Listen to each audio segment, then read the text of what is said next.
هذه هي النسخة السادسة التي تقومين بحضورها من مؤتمر الأطراف. قبل المقابلة كنت قد سألتك عن المؤتمر وقلت لي أنه يتحول إلى مؤتمر للأمل. أعطيني لماذا ولماذا هذه النسخة هي نسخة مختلفة؟ The most important difference is that there is clearly willingness to act. And it starts from the creation of the loss and damage fund, the commitment to triple renewable energy sources within years, the announcements made by private sector for moving into blended finance faster than we thought would be possible, and the reform of the multilateral development banks. In other words, action, not words. For us at the IMF, we come here with promises made at the previous COP, delivered on. We have created a $40 billion resilience and sustainability trust just a year ago, and today we are here with 11 programs, 6 of them in Africa, and many more in our pipeline. We have already committed 20% of the funding that we have generated. It is either already through our board or on its way to our board. And that is what I appeal to everyone. Do as much you can and then a bit more, because we are faced with an existential crisis. It is also a fantastic opportunity to transform our economies and create green jobs for the many, many young people that are so eager to do something good for our planet and our societies. بالحديث عن صندوق الاستدامة والمرونة لصندوق النقد الدولي، كان في تعهد البارحة من دولة الإمارات العربية المتحدة ب200 مليون دولار لهذا الصندوق.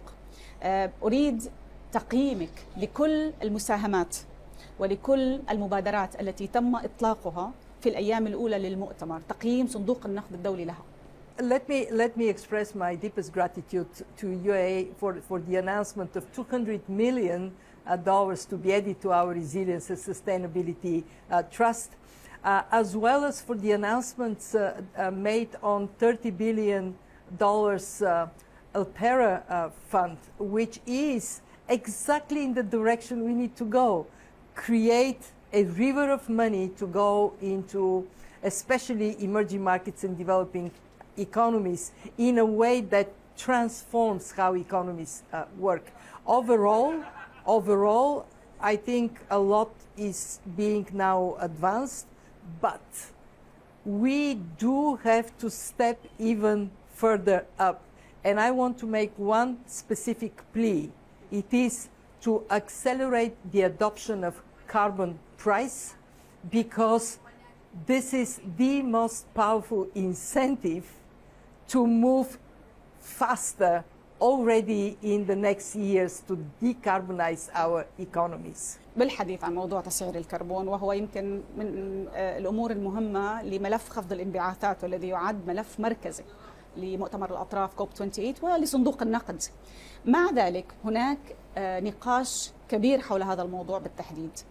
ما هي خارطة الطريق التي وضعها صندوق النقد الدولي لتأمين ما يسمى بسوق واحدة وعاملة لتسعير الكربون؟ Let's start from national action to put a price on carbon. What we have seen over the last years is more jurisdictions are adopting a carbon price. We now have about 50 countries. We also have some 23 subnational and other jurisdictions. And the coverage of carbon price globally has reached almost 25%. Is this good? Yes, we are moving in the right direction. Is it enough? No, it is not. We have 75% to go. And the level of price has to rapidly move up from the average of $20 today to $85. Of course, with rich countries pricing carbon high, and poor countries low, or for fragile states, not at all. Now, your question is on how to unify the carbon market. We have identified 73 different ways in which carbon is being priced. We have tax, we have trade, we also have regulatory compliance. And the coverage is very different. In some countries, 30%, in some countries, 70%. Price goes from a couple of dollars to over $100. How do you unify this universe? What we are doing is, together with the World Bank, OECD, and the World Trade Organization, we created a task force exactly on that. How can we bring equivalency of these different approaches, and how we can work towards integrating the carbon market? But let me say this as clearly as I can. We should not let the perfect be an enemy of the good. Even if they are still fragmented markets, moving towards this very powerful incentive is so essential. Why? First, carbon price works. You look at the European Union, since they adopted their trading scheme, they don't have tax, they have trade, they cut emissions by 37% while their economies are growing. Second, it generates revenues. For the EU, this is 175 billion euros that they can direct in, say, research and development to accelerate adaptation and mitigation. And three, carbon price is actually fair, because if you don't drive your car a lot, you don't pay a lot. But if you are having a big footprint, you contribute to decarbonization through the carbon price. And also it can be fair across countries by differentiating rich countries and poor countries. So let's move as much as possible at the national level, and then of course work towards integrating the carbon market by recognizing that it's never going to be perfect, because if one country uses tax and another one uses regulation, obviously this puts some barriers. But it does work, so please, everybody, move. أبقى بنفس الموضوع. هناك بحث تحليلي صدر مؤخرا لصندوق النقد الدولي يتحدث عن حاجة العالم لاستثمارات بحوالي 5 تريليون دولار كل عام في الحلول منخفضة الكربون. سؤالي لك، هل هذه الأموال متاحة؟ وهل هي هل نحن قادرون أن نصل إليها؟ So first, do we have the money? Of course we have the money. The world economy is over $100 trillion strong. You look at one thing, fossil fuel subsidies. Today, fossil fuel subsidies are $1.3 trillion. If you add the absence of carbon price, which is in the order of another $5+ trillion. If you just go in introducing this carbon price, you can generate significant revenues. The private money is there, and the private money is very keenly interested in investing in the new climate economy because they know this is the future. So can we get to 5 trillion? Yes. How can it happen? Only if we move more private money in that area. We calculate that it has to go, the share of private sector money has to go from 40% where it is today to 80–90% by the end of this decade. To do so, what we are asking for is first for the government to direct subsidies to remove barriers for private sector investments, subsidies in research and development, in some of the basic infrastructure necessary for decarbonization, like charging stations. And second, to direct this flow of money towards the emerging markets. Why? Because this is where emissions are growing. And to do so, the multilateral banks, the IMF, we have a big role to play to help countries put in place climate policies that are transparent, that are simple to understand, as well as remove the basic obstacles for private investment. And we know what they are: too much regulation, unclear regulation, rent seeking.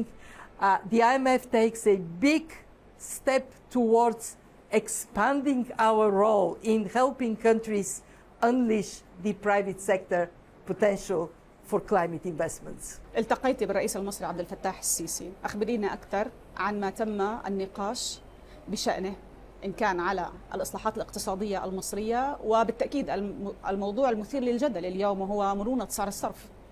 We had an excellent discussion with President Sisi. That was a chance for me to also express the gratitude of the world to Egypt for being this sound, stable country, and also for the help in the terrible situation that is now experienced right there in the neighborhood. Egypt is surrounded by countries in trouble, from Sudan to Libya to, of course, Gaza. And that role of Egypt, of course, is only possible with a strong economy. I have expressed also our respect for all the steps Egypt has taken. And Egypt has done a lot on the reform front in terms of creating better environment for private sector investments, in opening up more space for the private sector, in terms of targeting support to the most vulnerable people, removing subsidies that benefit the rich, not only the poor, as well as in monetary policy, in the area of monetary policy. We are finishing an assessment of the economy because, of course, the war next door has created additional burden on Egypt. Once we finalize this assessment, we will be ready to come with the conclusion of the review. We are looking into whether we need to do a program augmentation. يعني بتوقعاتك هل سيكون هناك رفع للقرض الحالي لمصر بسبب الأحداث الجارية وما يحدث؟ The answer is very likely yes, because of that additional burden on Egypt. And I can just tell you that the IMF will strongly support Egypt in continuing these reforms. We were asked to help Egypt with inflation targeting, very wise, because inflation is an enemy of the poor, and we will continue to serve Egypt with the full strength of our policy capacity and our financial capacity. As you know, we have received the blessing of our members for 50% increase of our quota resources. That makes the fund financially strong at a time of so much turbulence, especially for countries like Egypt. إذن اليوم نستطيع أن نقول بأنه تركيز الصندوق ليس على سعر الصرف بحد ذاته وإنما على تخفيض الأسعار، صحيح؟ Our focus is to have the economy function as well as possible. And in that sense, yes, we prioritize fighting inflation, and then, of course, we would look at the exchange rate regime in that context. المدير العام لصندوق النقد الدولي، رسالة أخيرة من هذه المنصة من مؤتمر الأطراف كوب 28 للعالم. A better world is possible. It is all depending on each and every one of us. United, we can do miracles. United, we can keep a climate that provides a chance for good lives to our children and grandchildren.